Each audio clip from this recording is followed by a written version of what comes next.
This video was brought to you by my beautiful Patreon community and my YouTube channel members. Thank you so much. Welcome you 58,000 lovers of freedom and the 80% of you who haven't subscribed yet to another installment of JW Broadcasting. In this episode, we're going to learn why the governing body deserves our full obedience, and we're gonna be watching a new Caleb and Sophia cartoon. You know, it's about to get culty. As always, we're doing the cringe challenge, so if you cringe, you lose, and when you cringe, let me know the exact moment you lost it. Are you ready? Let's go.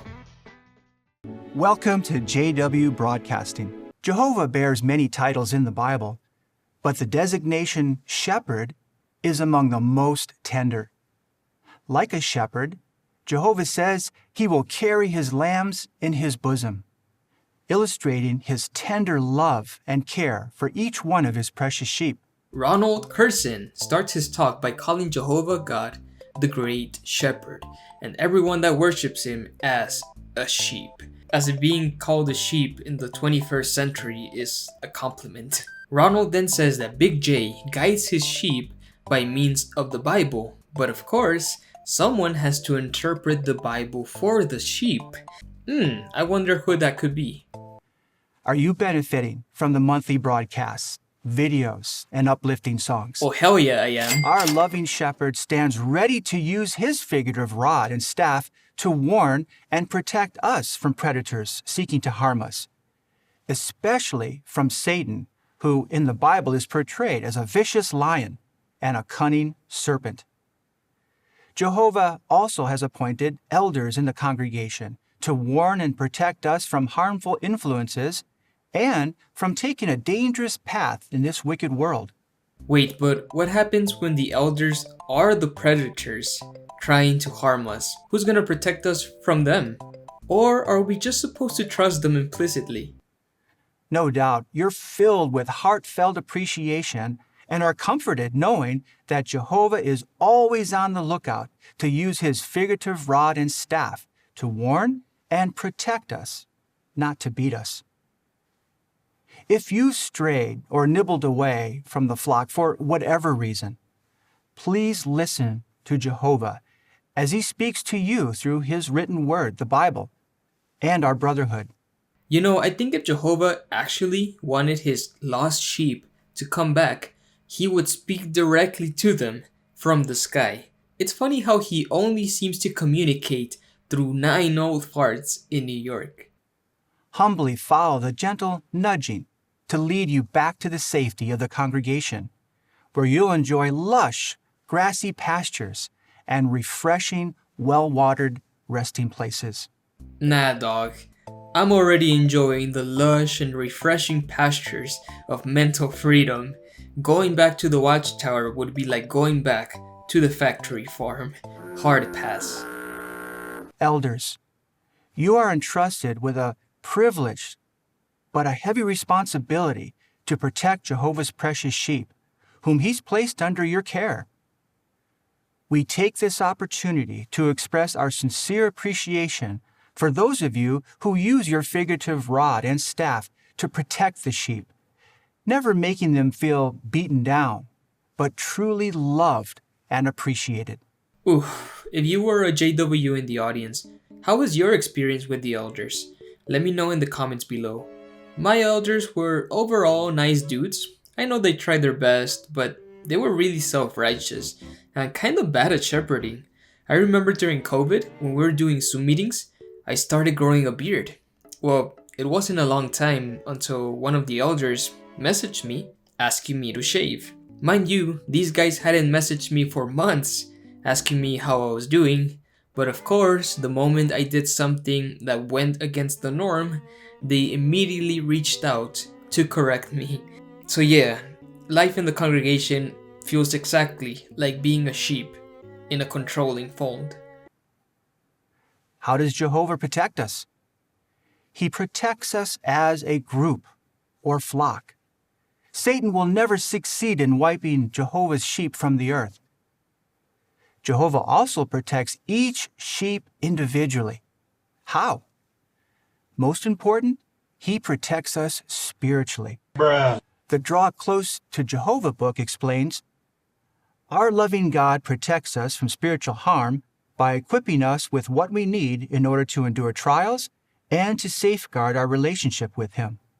Jehovah thus works to preserve our life, not just for a few short years, but for eternity. How reassuring that Jehovah makes sure that we have everything we need so that we will in effect lack nothing. No, Donnie, it's not reassuring at all. So Jehovah won't protect us physically, meaning he does less than an actual shepherd, because a real shepherd is not going to just stand there as one of his sheep is like mauled to death.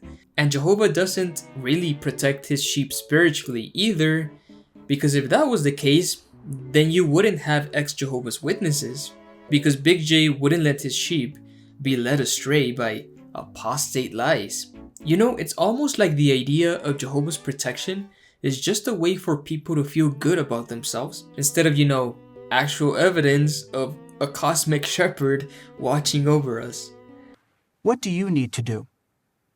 Take full advantage of the many provisions Jehovah makes available to protect us spiritually.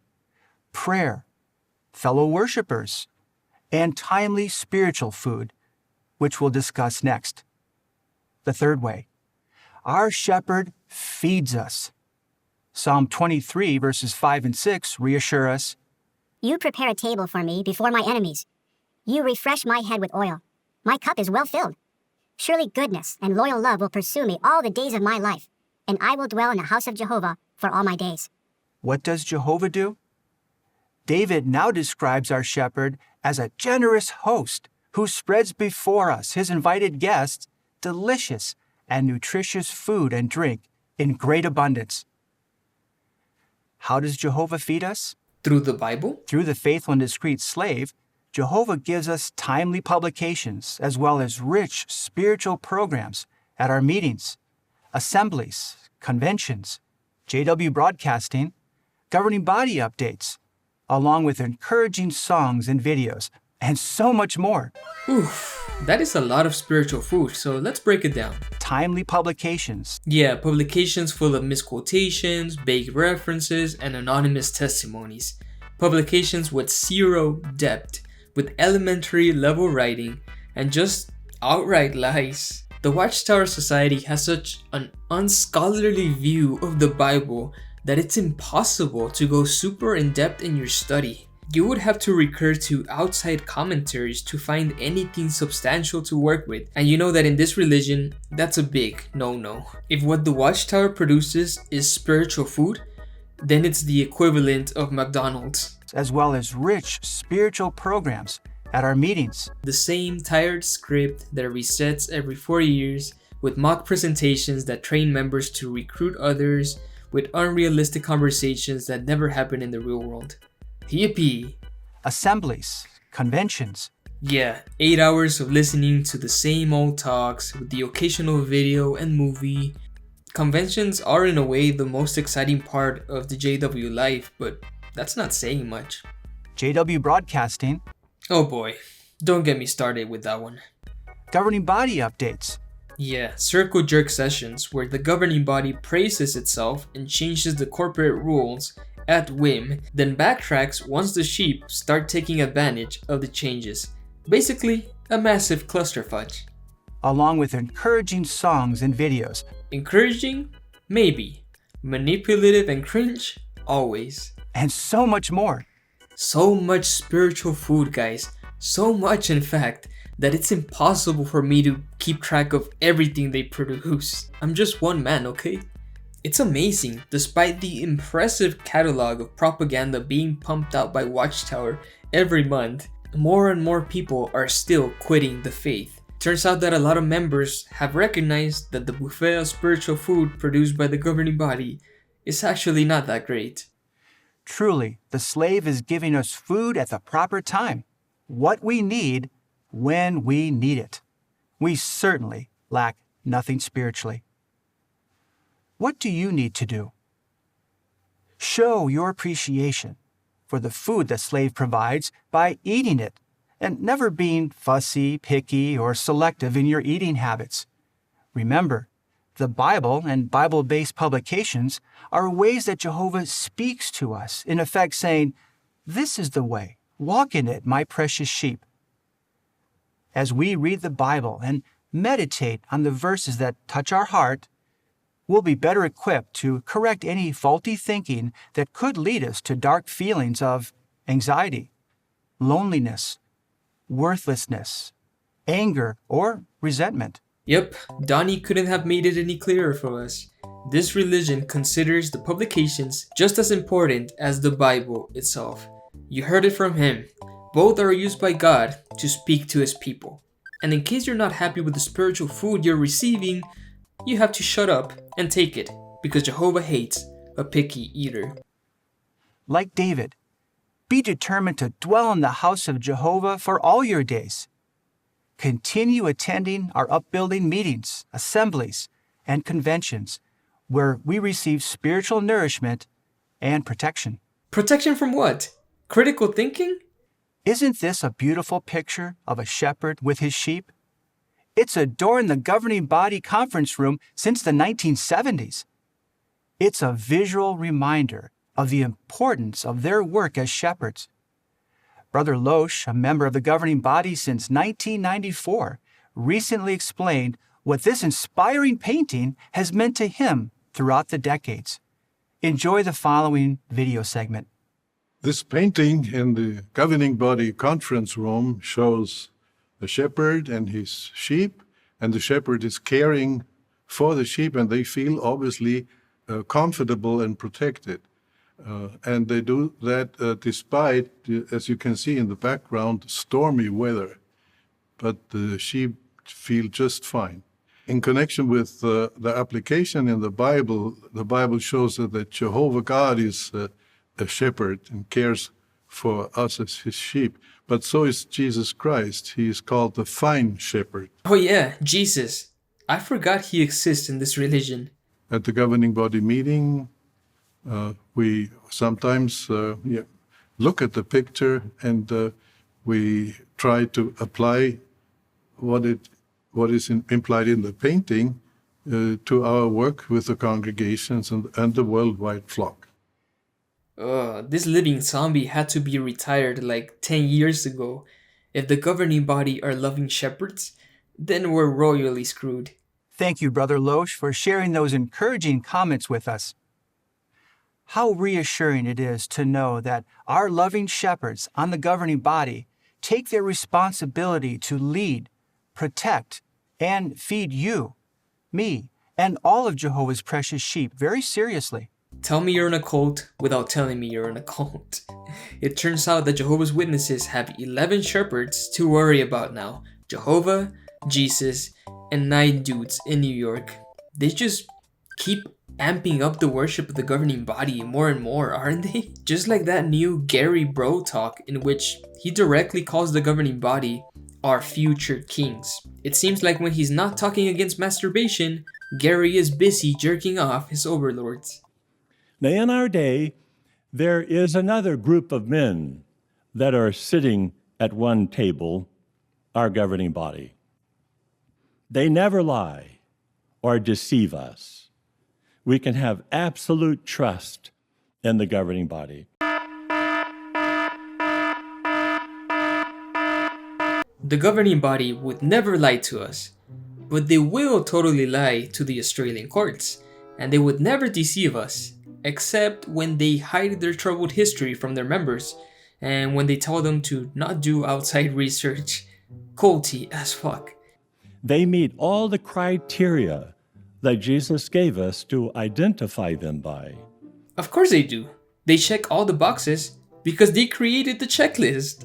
We know exactly who Jesus is using to protect his people from the lies. You gotta trust the governing body because the governing body says so. We just must stay alert. So in review, how can we identify a lie? Look for the zero, any component in a statement or teaching that cancels out a Bible truth. How can we avoid being caught up in the cry of peace and security?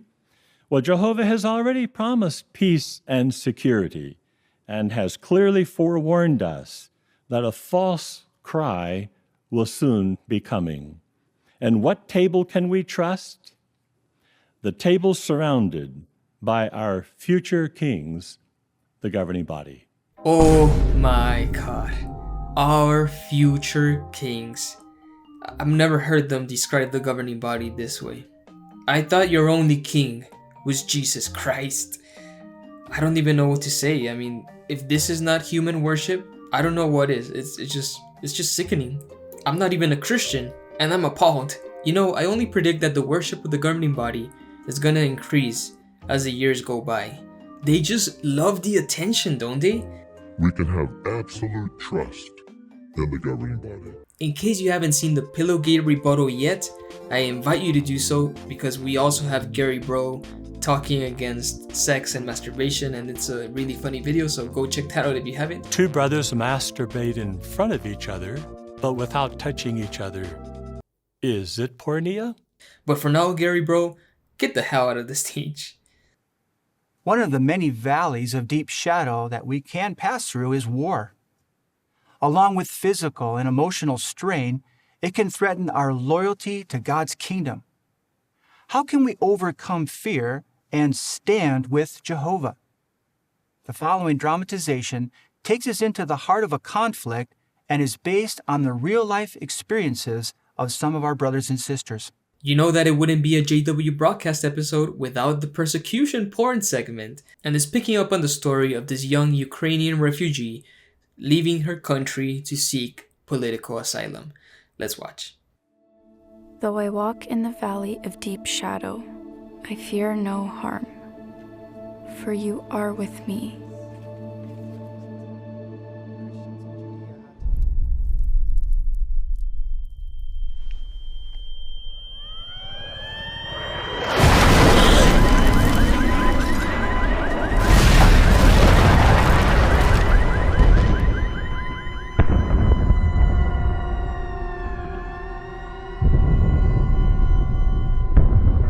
Those words felt new when the fighting started again. Is Watchtower trying to give their members PTSD? Jeez. Luda. Yakiv. I know her from school. This is my brother Pablo. Pablo? Is that even a Slavic name?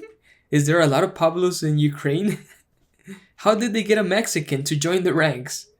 He protects this whole area. I'm surprised you're still here. You too. Why? I stayed to help the fight. Where else would I be? Oh, no, I just meant... This is our home. Everybody has to do their part to support the war.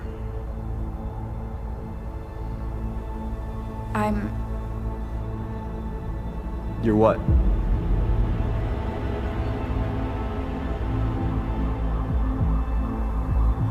She's a Jehovah. They don't care about the country. Oh, the cowards. Your people should be shot. Hey! Come on. Let's go. Once again, Watchtower can't resist making worldly people look like assholes. I just can't imagine a bunch of high schoolers acting like this and treating Luda like crap because she's fleeing the war. Like, who's writing these scripts? It would make more sense if they make Luda a man, you know, that way they'll be like, oh, you're a man, why are you fleeing the war when you should be fighting? But she's just a tiny girl, so what good is she gonna do for the country at war? Like, you think this girl is gonna be able to use like an AK-47 without training? Come on. Then Luda's mom tells her how she can be brave by following Jesus' example and having the thoughts of Jehovah in her heart. No, really. Leaving the country? Yes. Me, my mother, and my grandma are leaving. We're giving priority to the weak and sick. And there's a lot you can do here. Don't you care about your country? Oh my god. You really think an underpaid, exhausted border agent is gonna try to get this girl to stay in the country? Like, why? This is not realistic at all. Like, does she do that with every young girl that is fleeing the country? In these situations, they would barely check your passport and would tell you to keep on going. I call BS. Bah.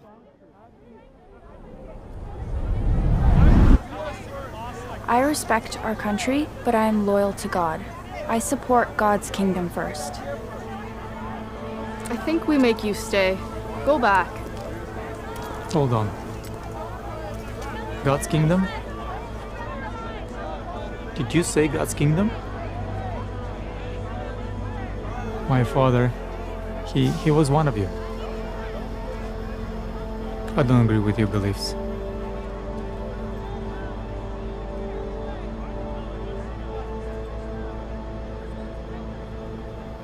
But I know you're good people. So you and your family, get on the train. Oh, these scripts are shit. In all of these stories, there's always that one random guard who jumps in last minute to save the day. Oh, did you say God's kingdom? Bar? I just can't stand how this religion exploits these conflicts to drive paranoia into their members. Only a small fraction of the intended audience for this video is watching this as a refugee of war, but the thing is that Jehovah's Witnesses worldwide have this belief that they, like every single Jehovah's Witness, will one day face persecution for their beliefs. And they should be ready to defend their beliefs and their faith from soldiers and governors and judges like this girl did. The governing body expects Jehovah's Witnesses to suffer persecution for their faith, but when they have the opportunity to defend their beliefs, they squirm and lie and deflect. It's terrible. Well, at least the movie is well shot for the most part, but I'm still not over the whole Pablo thing. I mean, guys, if you're Ukrainian or Russian, is Pablo a real name in those countries? Please let me know. Do not become anxious, for what you are to speak will be given you.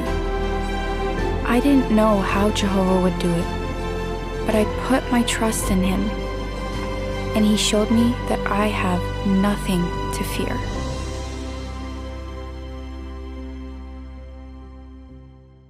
Our shepherd has promised to give us the right words at the right time.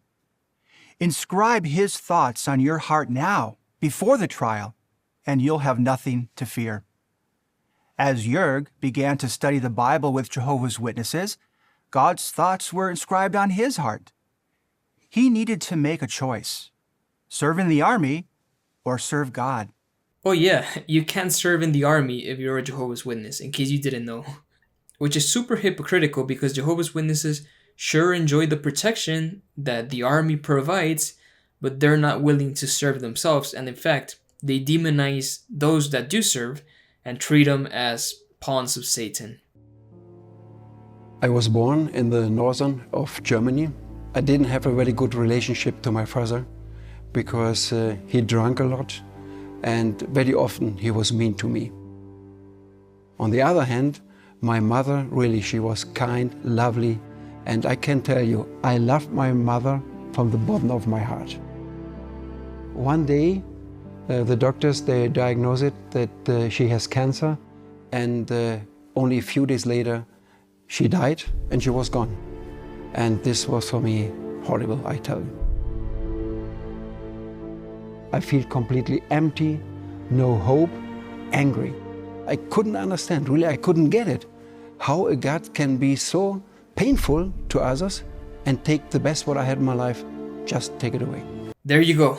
He was just destined to be recruited by a doomsday cult. He had a terrible father figure, mother died, he has feelings of emptiness. I mean, he was just the perfect target for recruitment. So the guy joins the German army, starts studying with the witnesses, then quits the army under threat of imprisonment, and he served Jehovah for the rest of his life. So Elvia and I, we dedicated our life completely to Jehovah, and now we got the privilege to serve him almost 50 years together. Yeah, for the rest of his life. These old timers are just built different. I can't imagine 50 years of serving the Watchtower. I was already tired of knocking on doors by the time I was 20. How did they do it? But what if our choice is not about right or wrong? What if it's more about choosing from many options? In this episode of Lessons from the Watchtower, see how these young people were able to use Bible principles when choosing employment.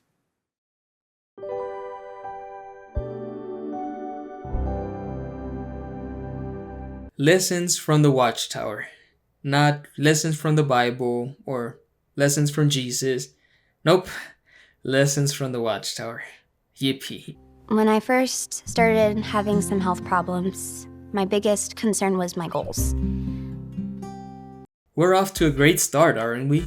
This young lady starts facing health problems, and the first thing she worries about is her spiritual goals, aka how many hours she's going to dedicate to the religion. Best life ever. With health situations, it's easy to get overwhelmed. I had to find a part-time job that is agreeable to my pioneering schedule and to my energy levels. I was offered after high school the opportunity to attend a prestigious university for no cost. But Jehovah invites you to rely on Him, not to rely on yourself. Please don't tell me this guy is going to throw away a scholarship because of Jehovah. Come on. Growing up, my family didn't have a lot materially. It caused me to have a tendency to want to rely on myself instead of Jehovah. What do you mean? What? So now it's a bad thing to rely on yourself? That's what adulting means. You make yourself responsible for providing for yourself. You can't rely on Big J because he's not gonna pay your bills. I realized that I needed to have more trust in Jehovah, and that was going to require working on my faith. The Israelites were given a wonderful provision from Jehovah when they were hungry and in need of food, of manna. And they had to show contentment throughout the whole 40 years of them being in the wilderness. It's not ideal to have to cut back on things for financial reasons, but being okay with it and adapting to it, that shows Jehovah that we're content with what He's given us, and it helps us to be able to enjoy life and enjoy our full-time ministry that way.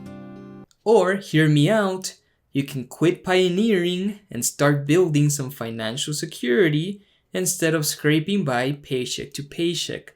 I'm sure an all-loving God would understand your situation, and I'm sure He wouldn't want you to remain in poverty while enduring a chronic illness. We were pioneering in our hometown. We had everything we needed. I was set up with a job where I could work 3 days a week, and it was the perfect pioneer job. But we wanted something more, so we decided to move where the need was greater in the Chinese field. I thought we were done with the foreign language congregations. Chinese field? Really? Wow, I can talk to Chinese people.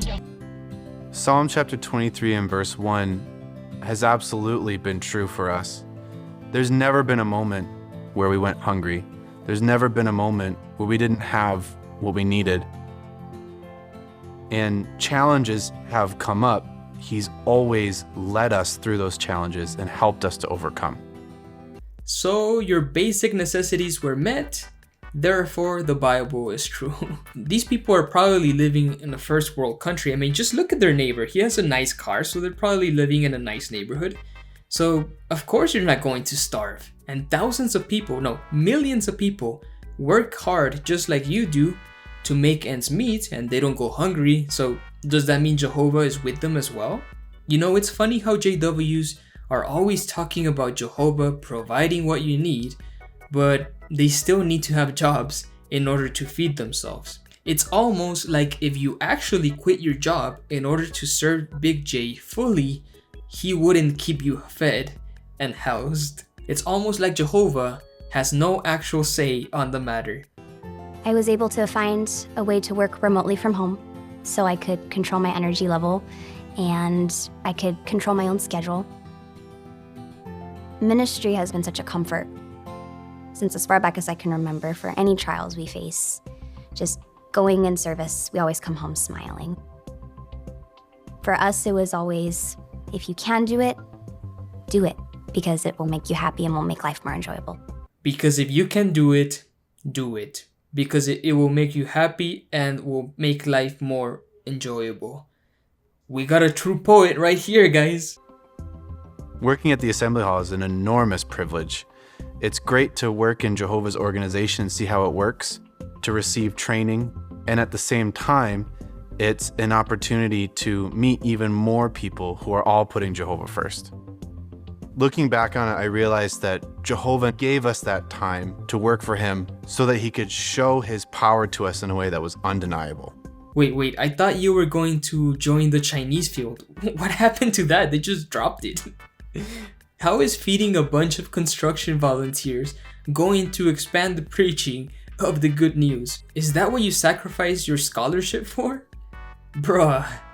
When this Watchtower came out, I said, everything is true. Yeah, every single principle, taste and see that Jehovah is good, and Jehovah's my shepherd, I'll lack nothing. It's all true. My experience, my life has been a testimony to that. So we're doing testimonies now, like the Mormons. Everything is true. You know, guys, it's such a privileged position to be able to quit your full-time job in order to serve your religion. It's so tone deaf.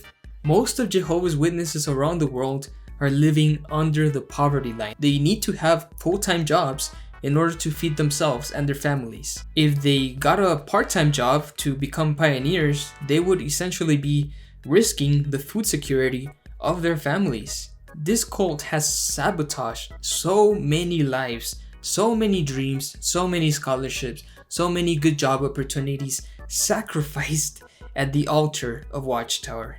These young couples might be doing okay for now, and good for them, but once they grow older and Armageddon still doesn't show up, they will realize that all the time they spent serving Jehovah could have been used saving up for their retirement instead, but by that point, it's gonna be too late and the damage will be done already. It's just sad as hell. These young ones have lives filled with purpose and joy, and are truly lacking nothing good. Yeah, they're lacking some common sense and critical thinking. That's what they're lacking. And did you notice how they worked in harmony with their prayers? Brother Let discussed specific ways we can work with Jehovah's hand in this morning worship program. The theme for this discussion is Jehovah's hand is awe-inspiring. The human hand is an amazing creation. It enables us to apply the power of our arm in very dexterous and versatile ways. We can swing a sledgehammer. We can thread a tiny sewing needle. The human hand is far superior to any animal's hand. Not really. What do you mean by far superior? Our hands are simply adapted to our species' needs. But that doesn't make them necessarily better. We can't use them to fly, or to dig through the ground, or to gallop or swing on the trees like other animals, you know? Stephen Lett really thinks that he's like the ultimate life form or something. To illustrate the human hand's superiority, imagine an ape whose hand you see here trying to take a pen and precisely sign his name, or trying to throw a curveball with a baseball. Why in the world would an ape need to do that? Their hands work just fine for digging up termites and for ripping apart small monkeys or whatever chimps do. They don't need to write essays or throw curveballs. The fuck? But as amazing as the human hand is, Jehovah's hand is far more amazing. In order to accomplish his will, Jehovah can maneuver the heart of any government official to do something or not do something. We can pray, if it be Jehovah's will, that he maneuver the hearts of government officials to make decisions that will benefit Jehovah's people. So that means every time Watchtower loses in court, it's because Jehovah decided not to do something about it. That's the only logical conclusion, right? I don't think Stephen Lett really thought this talk through. The ground we walk on, the food we eat, the air we breathe, all come from Jehovah. Now, that makes me think of the atheist who arrogantly said, I don't need God. I don't need God. I don't need anybody. I need you, Stephen. I don't need anything. And then he took a deep breath. How short-sighted indeed. So oxygen exists, therefore God exists. Jehovah specifically. Wow, I'm convinced. During the Great Tribulation, Jehovah will use his hand to maneuver many of the wicked to actually use their physical hands to slaughter each other. And then he will use his hand to wield the forces of nature, to use the immortal Christ, the immortal 144,000, the mighty angels. He will use them to sweep out of existence the rest of the wicked, along with this entire wicked system. Mind you, Stephen Lett believes he will take part in the judgment of the wicked as well, along with Jesus and his angels. He has the eyes of a lunatic, like he can't wait to destroy all these wicked atheists who breathe air without acknowledging an invisible entity. Yeah, these wicked people really asked for it. I can't wait to shoot them with my heavenly arrow. Fucker. I hope you don't think I'm that stupid. To always work in harmony with Jehovah's awe-inspiring hand. This month's music video is an uplifting reminder of the peace we can have now thanks to our shepherd. You know it's time for the music video, guys. If you haven't lost the cringe challenge yet, good luck. Jehovah's given, but for now, we will wait for that day when we will raise our heads and lift our voices when this old world's behind. When Jehovah opens up his hands, imagine what we'll find in the real life. So we're using cancer patients again, huh? Classic.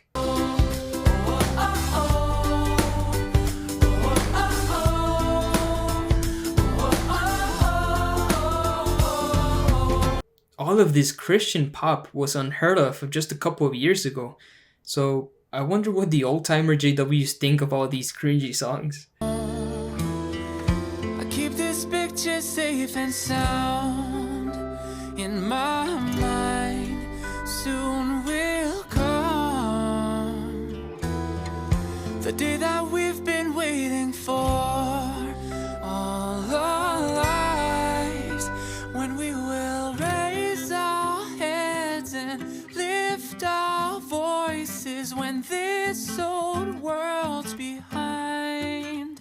Poor girl is knee-deep in chemo, and she still feels the need to preach. I'm telling you, this religion has zero chill.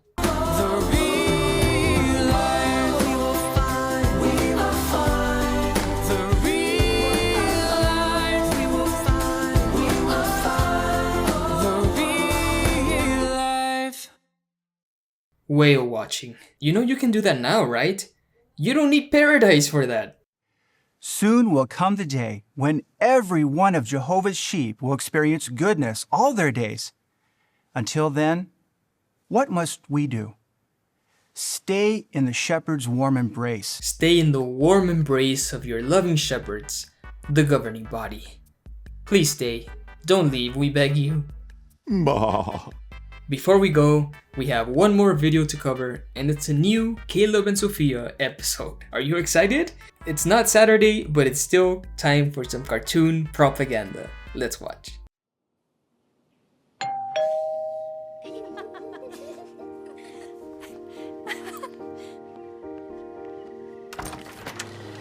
Hey, Camille. Hi.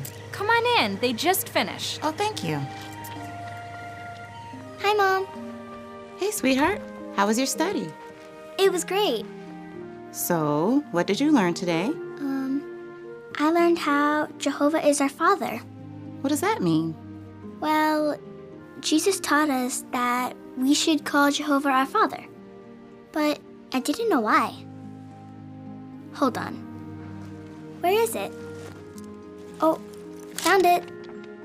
I know Jehovah created all things, but I still didn't get it. So we talked about you. What? Jehovah is like a parent. So we talked about all the good things you do. You like to give me gifts. Jehovah gives us gifts too. He gives us so many good things to enjoy. Like the warm sunshine. And skin cancer, All the animals. including mosquitoes, Our senses. and blind eyes and deaf ears. And so many other things. He also listens to us. I know I can talk to you about anything. And I can do the same thing when I pray to Jehovah. I know you love and care about me. And that's how Jehovah feels about everyone. And, well, that's basically it. Wow. Do you want to learn more about the Bible? Oh, well, I did learn some very nice things today. I do have some questions. Maybe we can talk about it next week.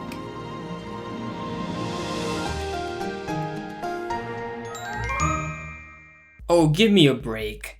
This has to be the most irresponsible parent ever. Lets her daughter study the Bible with Jehovah's Witnesses without even knowing what they believe. Woman, it takes one Google search to realize your daughter is being roped into a doomsday cult. Run away! But of course, she's completely oblivious, and now my prediction is that she's going to start to study with Sophia's mom, and then Sophia's gonna get baptized, and then Zoe's gonna get baptized, and their mom's gonna get baptized, and they're gonna live happily ever after. And they're all gonna start hating on gay people as well. You know, this may have worked back in the 80s, before the internet, but I just don't see how any parent nowadays would willingly let their children study with Jehovah's Witnesses, especially after all the negative media coverage they've received in the last couple of years. Either Zoe's mom is living under a rock, or she's a caricature created by Watchtower that does not represent normal people. But, well, at least the animation was nice, I guess. I like the little globe section. Too bad for all these artists at Bethel who are clearly very talented but are wasting their talents on this garbage. From the world headquarters of Jehovah's Witnesses, this is JW. So that's the broadcast for this month, guys. Let me know your thoughts in the comments below, and please let me know the exact moment you lost the cringe challenge, because I love reading your comments.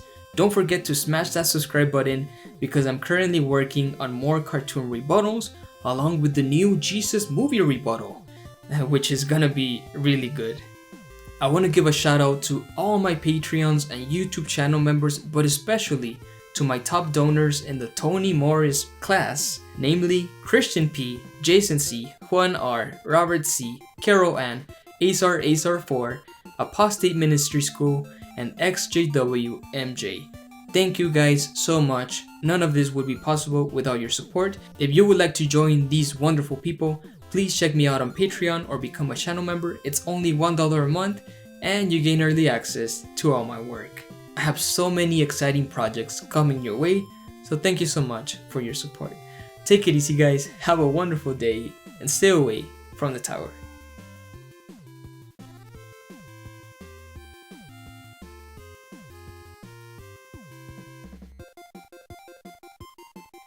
Delicious.